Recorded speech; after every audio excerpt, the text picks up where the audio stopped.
why your language learning feels like work and why it doesn't have to. Hi everyone, welcome back to my channel. So today we're diving into something that literally every single one of my clients and students asks me about at some point. And honestly, it's something I've been thinking about a lot lately because it keeps seeing this pattern over and over again. So you start learning a language, right? So maybe it's French or Spanish or English because you want to travel or want to enroll in a bachelor's or master's program or want to apply for a visa abroad, or maybe you want to learn Japanese because you're obsessed with anime, or French because it's French and it sounds fancy. And at first it's exciting, right? So you're learning hola or bonjour, or to say thanks so much, and feeling like a linguistic genius or someone who's at least communicating appropriately. But then what happens, right? So 3 weeks in, and you're starting to stare at a conjunction chart thinking, why did I do this to myself? Does that sound familiar at all? Yeah, I thought so. So I had a student last month, let's call her Sarah, who came to me completely defeated. She'd been studying Italian for 8 months and she felt like she was getting nowhere. And I talk to students about all sorts of languages. I'm a linguist, so I care about these things, and even if it's not English, which is something that I, specialize in. But 8 months she wasn't getting anywhere. So when I asked her about what she'd been doing, it was all flashcards and grammar exercises. No wonder she was miserable. Here's the thing, and this is what we're talking about today. Language learning doesn't have to feel like homework. In fact, it shouldn't at all, actually. Well, clearly there's some aspects of language learning that would probably be a little more tedious than others, and some things might not be as exciting, but feeling this defeated shouldn't be part of it. So if you're new here, I'm a language and communication trainer. I've been working at 6 universities so far and at 3 universities of applied sciences, and I've trained thousands of adults in learning how to, use English more effectively in academia, in general, in business, and in any type of context, really. So I've helped lawyers, engineers, all that jazz. So I've been doing this quite a long time, and I've seen every single mistake in the book. And when it comes to foreign language learning, it includes, including making most of them myself, if I'm honest, because it's one thing to know what to do, and it's another thing to actually apply it well, and that has to do with something very specific. So today we're talking about why your language learning feels like a chore and how to turn it into something you can actually look forward to. Because that's really what it's all about, right? Isn't that the secret? That you can't stick with something you really don't like doing if it's another thing added to your to-do list. I mean, we live a lot of, such busy lives. We're completely overwhelmed with, everything that life demands of us. So if it's another task on our list, then at some point we'll just probably let it go. So let's first talk about why language learning feels so much like work. And honestly, it's not your fault, Most of us were taught languages in school like they were math problems to solve. And also, if it really involves second language acquisition, it wasn't really that, right? It was just language learning mostly. And then in a very traditional way with particular frameworks like the presentation. So there's a presentation of a grammar rule, here's some practice items, and here's some homework, and now you should be able to master it. That doesn't really work because there's no context included in it, right? And that's where the magic is. So it's not memorize this list, conjugate these verbs, and then pass this test and now you can do it. Because languages aren't math problems to solve. They're living, breathing ways that people connect with each other. So we need context, we need culture, we need cultural conventions, we need social rules, right? And we need to understand where our cultures might differ and maybe clash, and how to navigate that to be able to show that you're a cooperative social human being, right? So I remember when I first started learning French, like years and years ago, and I spent months drilling verb endings, like months, all those verbs. Really don't really want to think about it.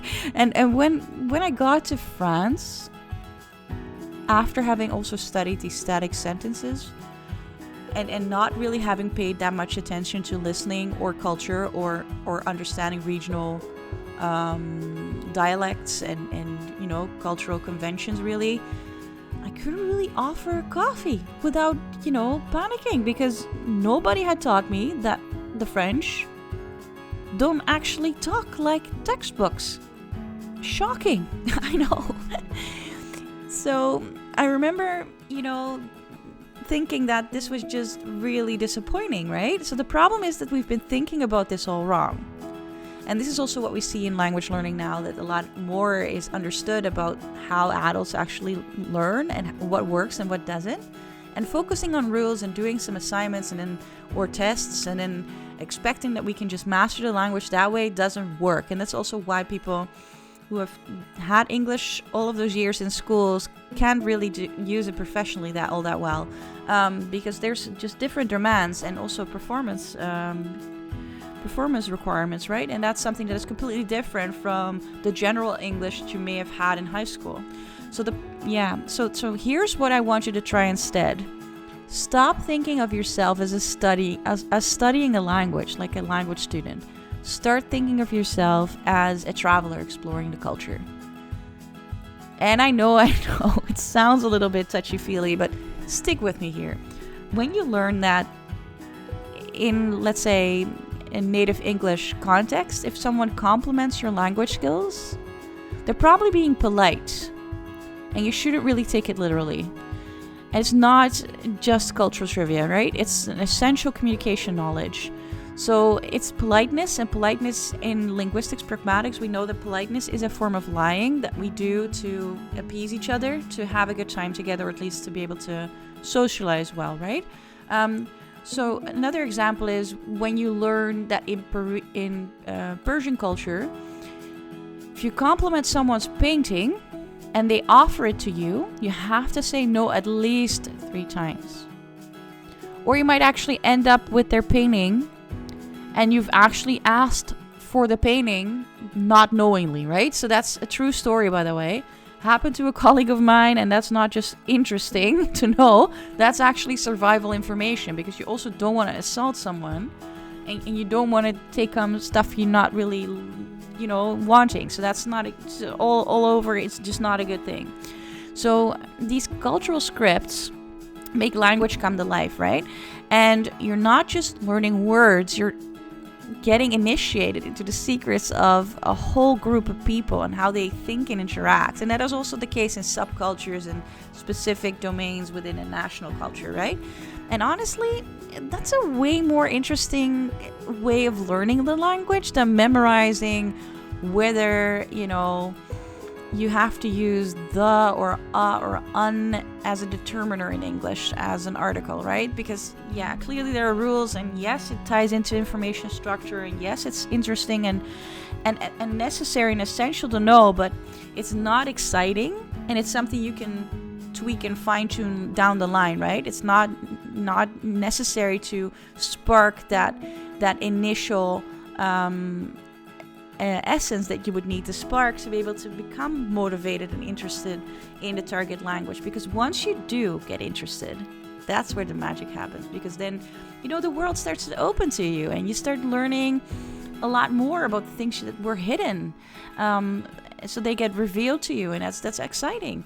But here's the real game changer, and this might sound revolutionary, but treat language learning like a hobby. I know, it's a crazy concept, right? Especially if you're cramming and using flashcards and all that jazz, but think about it. You don't beat yourself up for taking a break from cooking or playing guitar or baking or whatever else you're into. You don't just set impossible deadlines for becoming a master photographer.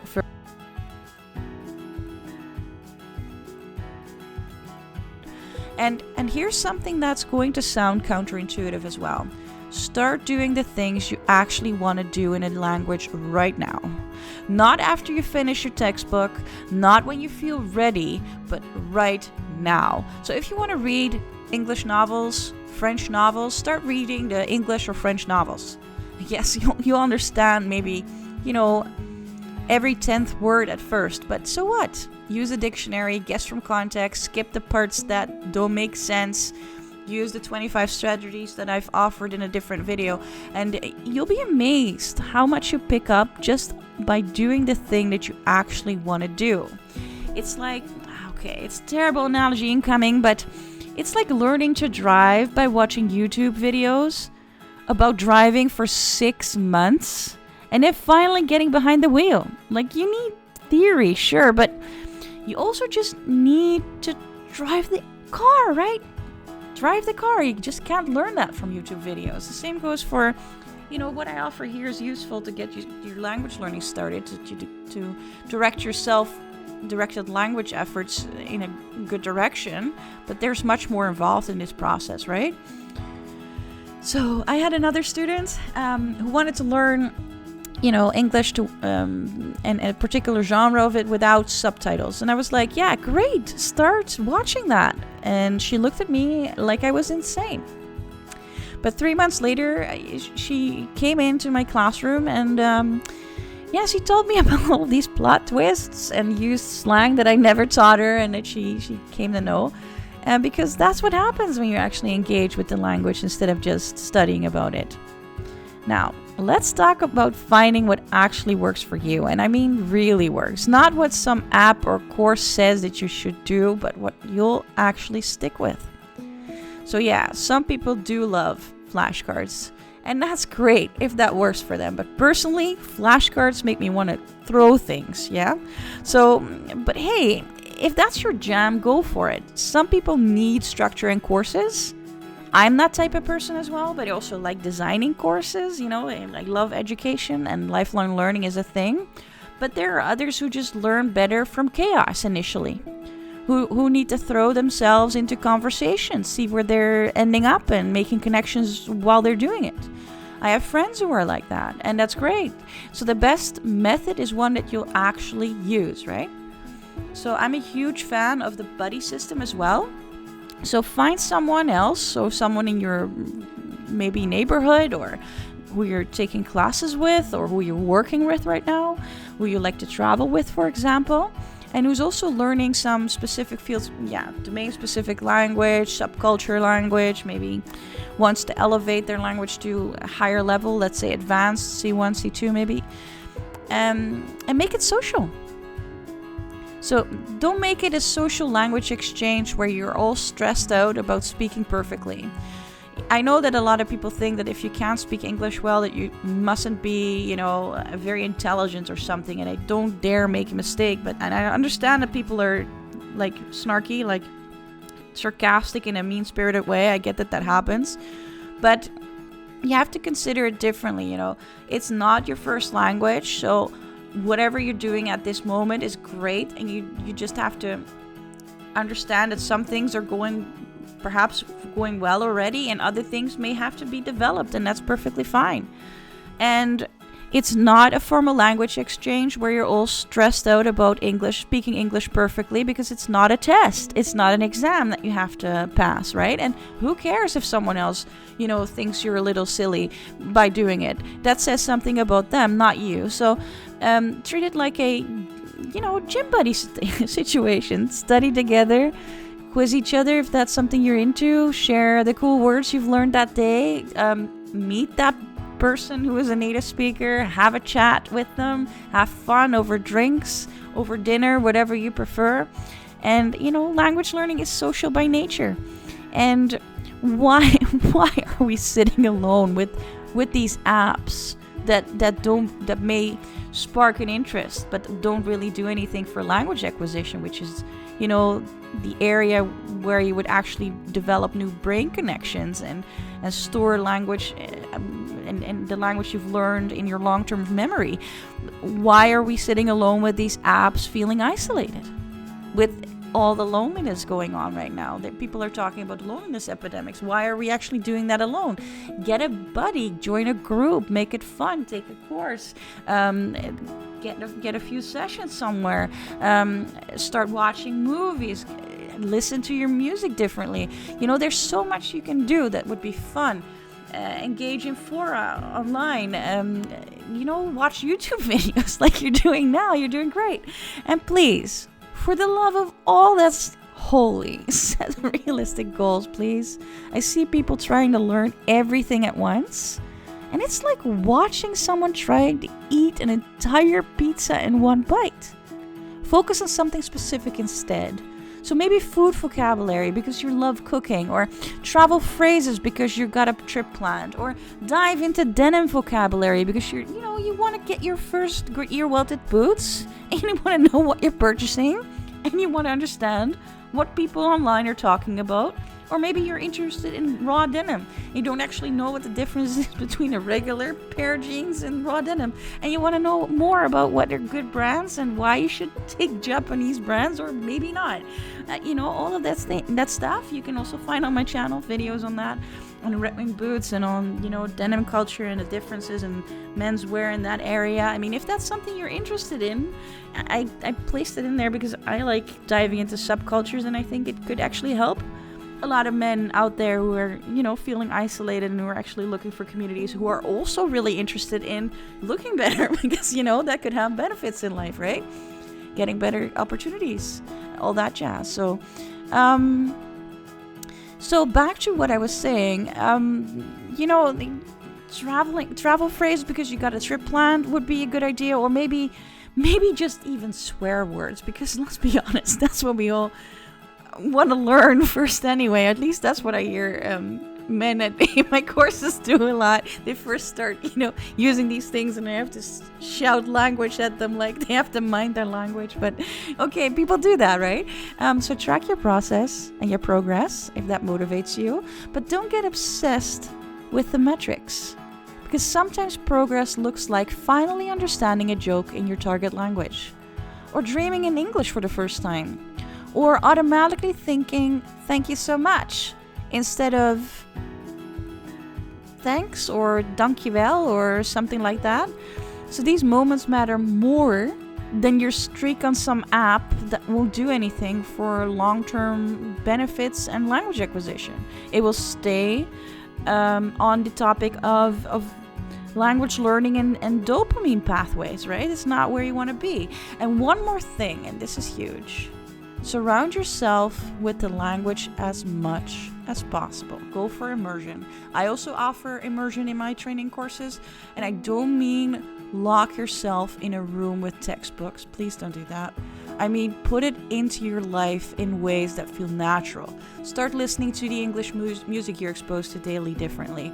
Start, making different choices. Listen to music in your target language while you're doing the dishes. Start listening to the type of words that are being used. Is it slang? Is it informal language? Or, and what about do you recognize phrasal verbs, for example? Or is there an idiom in there? Or watch your Netflix shows with subtitles or captions if they're not available. Follow funny accounts on social media. Learn what's humorous and what isn't. How is it similar or different to the humor that you're interested in, or that you normally laugh at? Or maybe you're really into a particular comedian.